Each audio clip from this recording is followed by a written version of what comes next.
Nancy Pexton, you can remain seated. When the time comes for you to stand, I will ask you to do so. Nancy Pexton, on the 29th of April 2026, the jury found you guilty of the murder of your sister, Jennifer Abbott.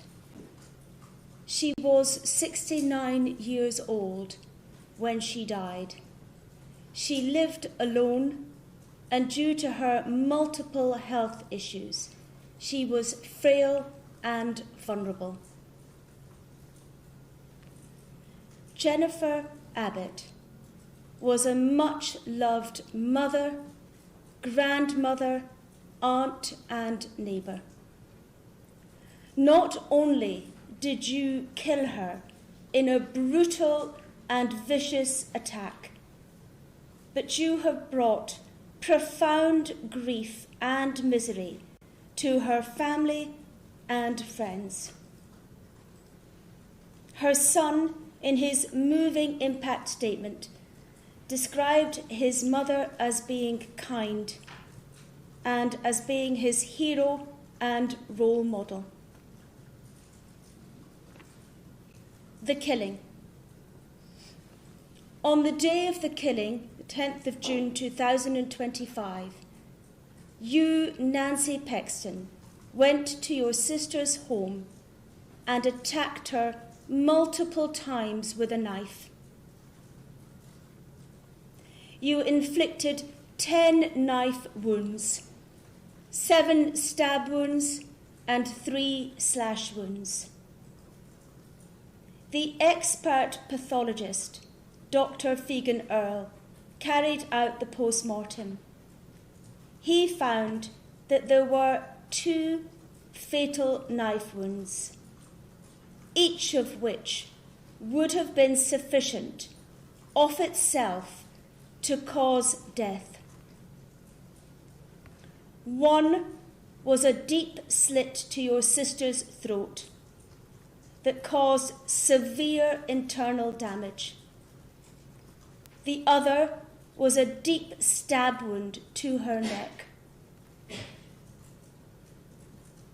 The text messages shown to the jury demonstrated the volatile and difficult relationship you had with Jennifer Abbott. Some of your messages revealed deep animosity and anger towards her. One example of this is a note written by you before the autumn of 2024, which said, "I am planning to kill my sister, whom I love, but she destroyed my life with her mouth. Loose lips can sink ships, and she sunk my ship.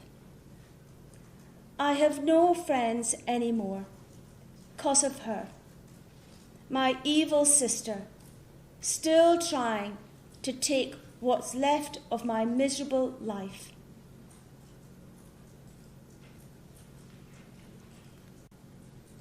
You also sent messages to your sister which demonstrated your affection for her.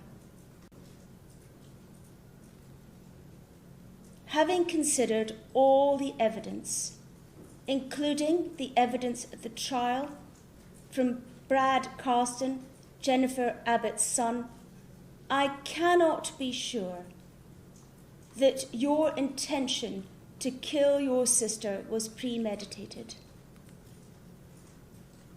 But having regard to the ferocity of the attack, the number of knife wounds inflicted, the nature of those wounds, their location, and the seriousness of each of them, I am sure that once the attack started, it was your intention to kill her.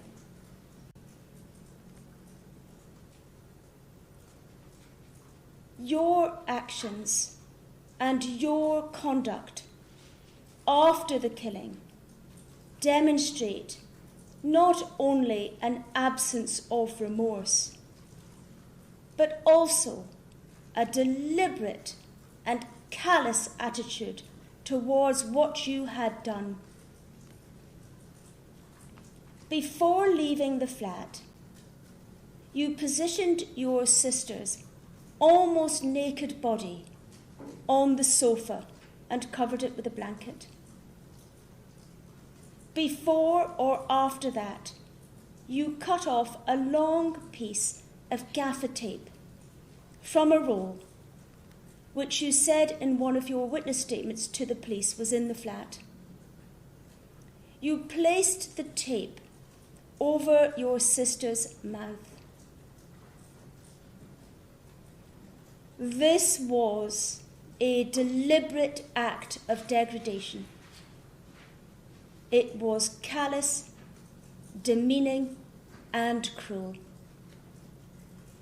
This action, taken alone, demonstrates the depth of your animosity and hostility towards your sister on the day of the killing.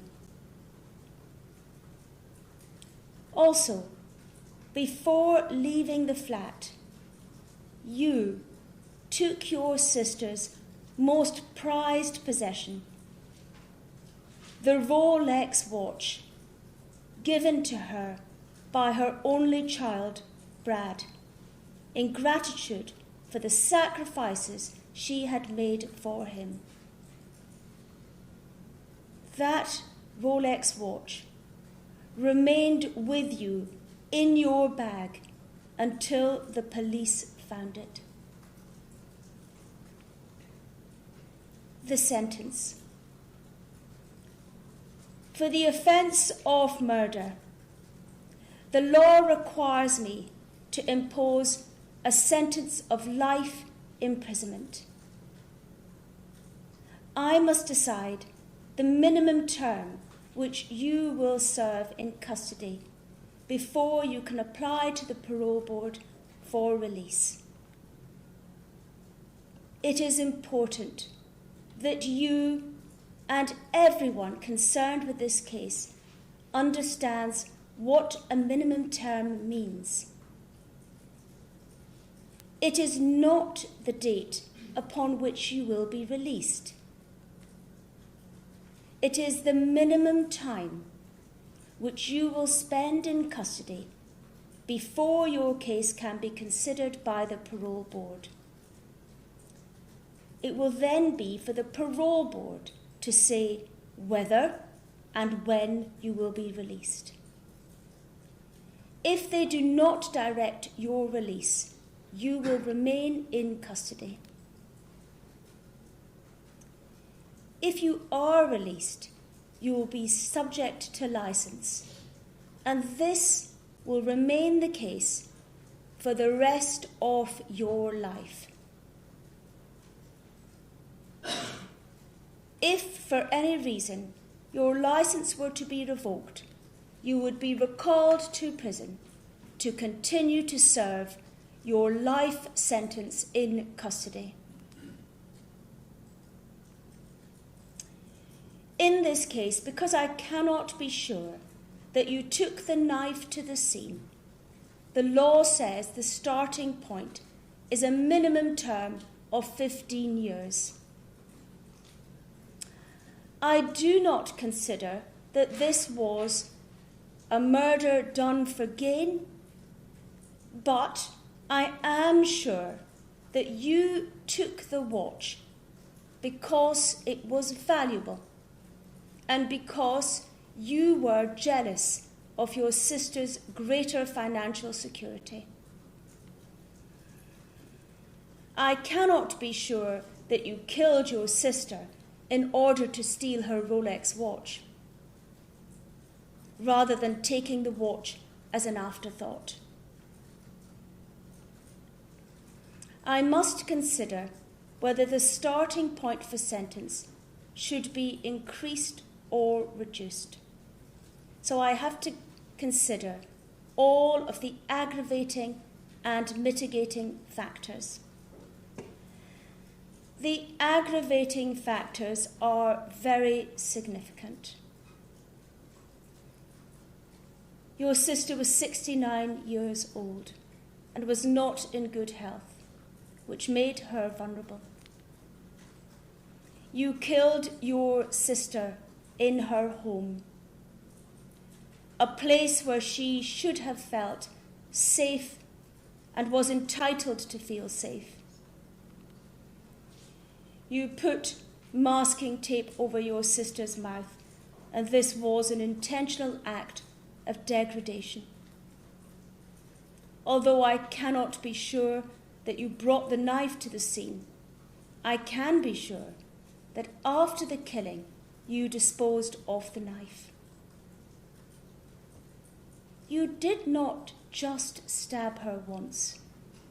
You subjected your sister to repeated stabbing and slashing with a focus on her neck, both front and back. You slit her throat. You stabbed deeply into her lower left side of her neck, puncturing her lung. This was a sustained and excessively violent assault with a knife on a vulnerable woman in her own home. Your sister must have experienced fear and physical suffering before she died. You left your sister in her flat, either dead or dying, and as a result, her body was not discovered for over 72 hours, during which time it had begun to decompose.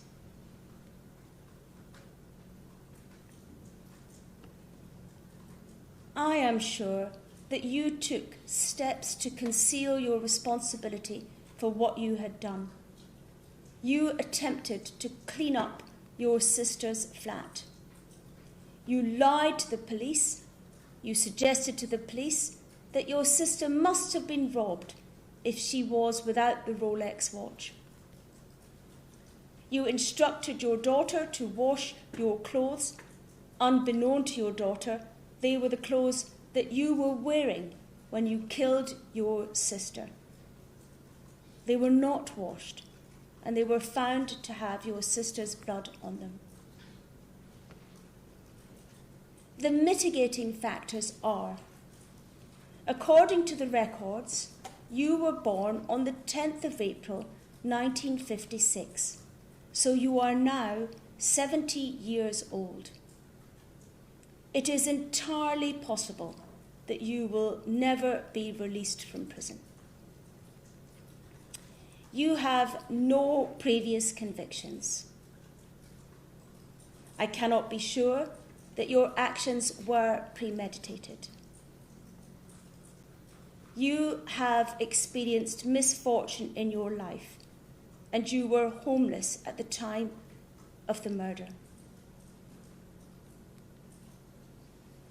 You had mental health issues and were suffering from depression at the time of the killing, and shortly after the killing, you took an overdose.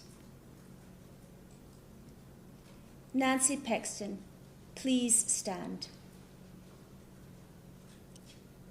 I impose on you a sentence of life imprisonment.